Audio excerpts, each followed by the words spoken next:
देखिए, हरियाणा के खटारा मुख्यमंत्री, बिल्कुल मनोहर लाल खट्टर नहीं, खटारा मुख्यमंत्री, एक मुख्यमंत्री सबसे खटारा मुख्यमंत्री है जो जय जवान जय किसान वाले देश में किसान पे लाठीचार्ज करवा रहा है। 9 महीने से सरकार की इतनी औकात तो है नहीं कि किसानों को घर भेजने की वापसी की बात करें, और ये वापसी भेजने का तरीका देखिए कितना बेहतर है। इससे पहले आपने देखा जब किसान देश के अंदर घुसते हैं, देश की राजधानी में घुसते हैं, तो उसी हरियाणा के मुख्यमंत्री के द्वारा उनके ऊपर आंसू गैस के गोले दगवाए जाते हैं, उनके ऊपर वाटर कैनन से पानी छुड़वाया जाता है। और आज फिर एक बार फिर हरियाणा के खटारा मुख्यमंत्री मनोहर लाल खट्टर के द्वारा देश के किसान को लहूलुहान किया गया, उसके ऊपर लाठीचार्ज की गई, बुरी तरीके से बेरहमी से मारा गया, पीटा गया।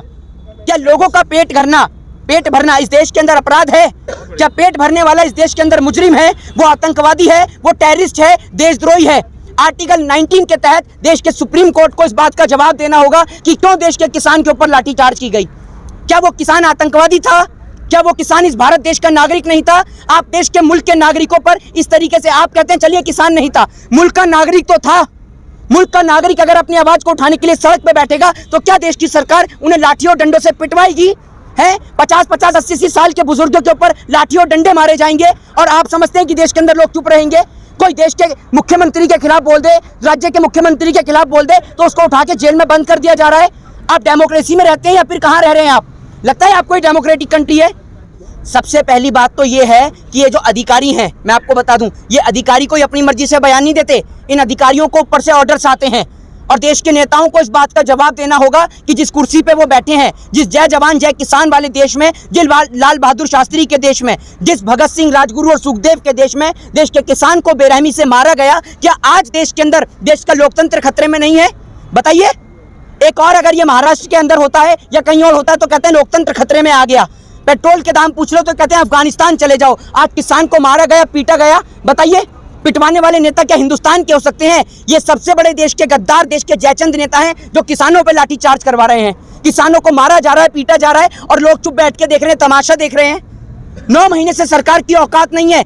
650 से ज्यादा किसान भाई हमारे शहीद हो गए। सरकार तो बैठ के यहाँ पर जैसे कोई मदारी का तमाशा चल रहा हो या डुगडुगी बज रही हो, इस तरीके से देख रही है, ध्यान ही नहीं दे रही है। और सबसे बड़ी बात आप ये देख लीजिए, नेशनल चैनल्स को खोल के देख लीजिए एक बार। जो लोग हमें गाली भी देते हैं ना, उनके लिए भी कह रहा हूं, अगर इतना सा ज़मीर जिंदा है ना, इतना सा ज़मीर अगर आपका जिंदा है तो एक बार न्यूज़ चैनल को खोल के देख लीजिए। नीचे पतली सी छोटी सी हेडिंग की तो मैं कहता नहीं हूं, कोई चैनल नहीं दिखा रहा किसान को लेकर। सबको वहां अफगानिस्तान में दिख रहा है कि अफगानिस्तान में क्या हो रहा है। हिंदुस्तान में हिंदुस्तान के मुल्क के नागरिकों को बेरहमी से लाठी और डंडों से पीटा जा रहा है। वो आपको अच्छा लग रहा है, वो आपको दिखाया नहीं जा रहा, क्योंकि वो दिखाने की औकात आपकी नहीं है। क्योंकि ये लोग टीआरपी खरीदने वाले चैनल जो देश के अंदर जो जरा सी बात को कह देते हैं, सूत्रों के हवाले से खबर पता चली है, इनके सूत्रों का पता नहीं होता। देश के अंदर लोकतंत्र की धज्जियां उड़ रही हैं, लोगों को सरेआम सड़क पे घसीटा जा रहा है, मारा जा रहा है, पूर्व IAS ऑफिसरों को उठा के जेल में बंद किया जा रहा है। ये लोकतंत्र है देश का? ये लोकतंत्र है देश का? ऐसे बनाएंगे आप स्मार्ट सिटी से? ऐसे बनाएंगे डिजिटल इंडिया? बताइए। सबसे पहली बात, आज उन देश के जयचंदों से सीधा सवाल, कहाँ गए आज अन्ना हजारे जो इस रामलीला मैदान पर लोकपाल की मांग किया करते थे? किसान के लिए उस कुंभकर्ण को जगाना पड़ेगा, उस कुंभकर्ण के घर तक गए जगाने के लिए। वो कहता है कुंभकर्ण कि मुझे सुनाई नहीं देता। बताइए आप, हमें भी अच्छा नहीं लगता है कि किसी बुजुर्ग के लिए ऐसे शब्दों को बोलना, लेकिन वो किसान के लिए आवाज नहीं उठा सकते। मर गया लोकपाल। अन्ना हजारे भी जिंदा बैठा हुआ है, तमाम नेता जिंदा बैठे, वो किरण बेदी भी जिंदा बैठी हुई है। मर तो वो लोकपाल गया जिस लोकपाल की मांग किया करते थे।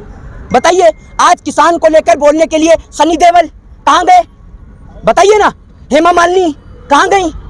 बता दीजिए। वो तो गेहूं काटने के लिए आती थी, मथुरा से सांसद है। गुरदासपुर से सनी देओल लापता हो गए, गुमशुदा की तलाश के पोस्टर लगवाए इनके। कहाँ गए सारे के सारे लोग? पता करिए इन लोगों का कहाँ है ये। अब नहीं आ रही फसल काटने के लिए। फसल काटने वाला गेहूं जो असली किसान है वो तो सड़क पे पिट रहा है, और आप तो वहाँ मुंबई में अपनी आलीशान कोठियों में, बंगलों में बैठे हुए हैं बढ़िया करके। और जो इनके खिलाफ बयान दे दे उसको उठा के जेल में बंद कर दो। 9 महीने से लोग पूछते हैं, जब लोगों को पता चलता है ना कहीं से, तो लोग फोन कर करके पूछते हैं कि आज भी धरना चल रहा है, क्योंकि कोई किसानों को दिखाने वाला नहीं है। दिखाने वाले अंबानी अडानियों को, उद्योगपतियों को। ये 4 लोग, इतना देश के इतिहास में पहली बार हुआ कि कंटेनर की दीवार लगा के देश का तिरंगा झंडा लहराया गया, और किसान को बेरहमी से बुरी तरीके से आज जो मारा गया है। देश के लोगों को अपने ईमान को जगाना होगा।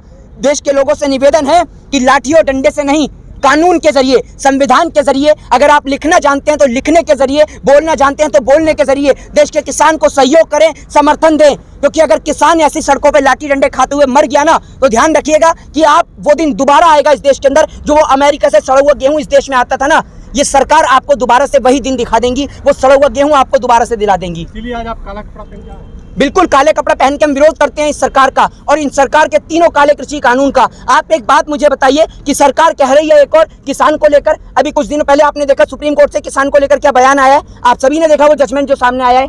उसके बाद किसान के ऊपर करनाल के अंदर इतनी बुरी तरीके से लाठीचार्ज, शर्म नहीं आती इन्हें? हम भाई लोकतांत्रिक देश में रहते हैं, इस लोकतांत्रिक देश में लोगों को एक ही आज़ादी है और वो है अपने विचारों की, स्वतंत्र विचारों की आज़ादी।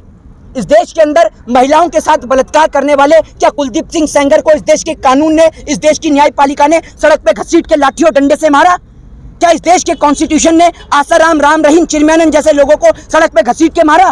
तो आपकी हिम्मत और औकात क्या होती है कि आपने किसान को डंडे से मारा? बताइए, मतलब क्या बात की लोकतंत्र की आज़ादी? ऐसी आज़ादी नहीं चाहिए हमें। इससे कम से कम इससे बड़ी आज़ादी तो अंग्रेज देते थे। कम से कम उनके राज में हिंदुस्तान एक तो था, हिंदुस्तानी एक साथ तो थे, मजबूती से तो खड़े थे, एक साथ लड़ाई में तो खड़े रहते थे। वो कम से कम आप ये समझो विदेश से आके हमें मारते थे, ये समझ लो आप। लेकिन ये हिंदुस्तानी होते हुए हिंदुओं का खून, हिंदुस्तानियों का खून बहा रहे हैं। बताइए, ये हिंदुस्तानी होते हुए इस मुल्क के नागरिकों का खून बहाने पे लगे हैं, और वो भी इस देश की मजबूत हड्डी का, जो इस देश का पालनहार है, लोगों का पेट भरने वाला किसान है, उसको लाठी डंडे से मारते हैं। अरे शर्म नहीं आती आपको? आपके बच्चे तो विदेशों की यूनिवर्सिटी में पढ़ रहे हैं, आपके बच्चों की इतनी औकात नहीं है। तमाम नेताओं को बोल रहा हूँ, आपके बच्चों की इतनी औकात नहीं है। बीजेपी के नेता और वो सेल वाले सेलिब्रिटी धर्मेंद्र, हेमा मालिनी, ठीक है, आपके सनी देओल, इन जैसे सेल वाले सेलिब्रिटियों को कहना चाहता हूँ, और वो कंगना रनावत जैसे लोग जो बोलते हैं किसानों को लेकर, बोलते हैं कि आतंकवादी हैं, टेररिस्ट हैं, खालिस्तानी हैं, बिकाऊ लोग हैं। अरे अपने ज़मीर को जगा के देखिए और बताइए, आपके माँ बाप या आपके खानदान में ऐसे कितने लोग हैं जो देश की हिफाजत करने के लिए सरहद पे जाते हों? ये किसान है जिसका बेटा सरहद की हिफाजत भी कर रहा है, और आप जैसे लोग जो देश के किसान पर लाठी चार्ज करते हैं, उनका भी पेट भर रहा है। लेकिन आपको शर्म ही नहीं आती है। आप लोगों की आंख में तो पता नहीं कौन सा बाल है जो आपको किसान नजर नहीं आता। जिन आंदोलन जीवियों की आप बात करते हो ना, उन आंदोलन जीवियों की बदौलत ना आप इस देश के अंदर लोकतंत्र में बोल पा रहे हो, वरना आज किसी अंग्रेज के घर में बैठ के ना उसके जूते और चप्पल चाट रहे होते, साफ कर रहे होते। इन आंदोलन जीवी की बदौलत आपको आज़ादी मिली है, स्वतंत्रता मिली है। आंदोलन जीवी थे राजगुरु सुखदेव, भगत सिंह, एक बार भी नहीं सोचा देश के लिए, अपने लिए, कि अपने घर की, जब उनकी शादी का निमंत्रण आया तो घर छोड़ के भाग गए भगत सिंह जी। फांसी के फंदे को स्वीकार करा, लेकिन किसी अंग्रेज की दलाली और गुलामी स्वीकार नहीं करी। और सबको पता है कि आज भी किसकी चीनी मिलें चलती हैं पश्चिमी उत्तर प्रदेश में। सब लोग जानते हैं कि किसने दलाली करी, किसने गुलामी करी और किसने मुखबरी करी। ये लोग देश के गद्दार हैं, देश के जयचंद हैं, और जिसकी बदौलत आज आपको देश आज़ाद मिला है ना, उन स्वतंत्रता सेनानियों को तो ये लोग याद भी नहीं करते हैं। किसान का आज जो रक्त बहा है, जो उनका खून बहाया है करनाल बाईपास पे, जो बहाया है वहाँ पे करनाल पे, क्या वो खून वापस आ जाएगा? जिनकी हड्डियाँ टूटी है, जिनकी टांगें टूटी हैं, जिनों के सरों में चोट लगी है, क्या वो ठीक हो जाएंगे? बताइए।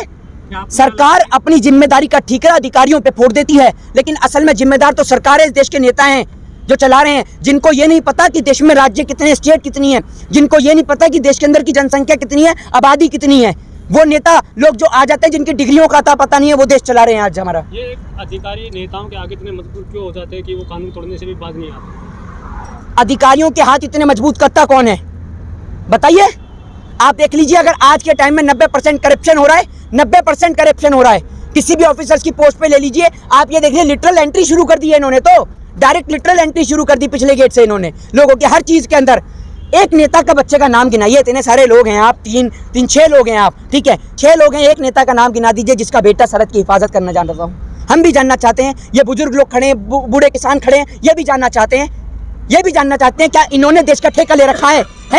ठेका इस देश के अंदर नेताओं ने नहीं ले रखा। ठेका नेताओं का नहीं है कि अपने बच्चों को हिफाजत करने भेजें बॉर्डरों की।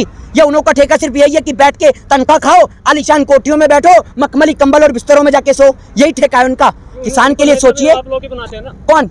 हम लोग ही तो उनको नेता। अरे हम क्या करें, हमने तो इसलिए बना दिया जब वो बोल रहा है कि मेरा क्या है, मैं तो फकीर हूँ, मैंने भीख मांग के खाई है। हमने सोचा कि गरीब आदमी को कुर्सी पे बिठाएंगे तो भैया देश का भला होगा, चाय बेचने वाला। अब हमें क्या पता था चाय बेचने वाला कब देश बेच देगा, हमें थोड़ी पता था। तो किसान का समर्थन कीजिए, सहयोग कीजिए। जय हिंद, जय भारत, वंदे मातरम।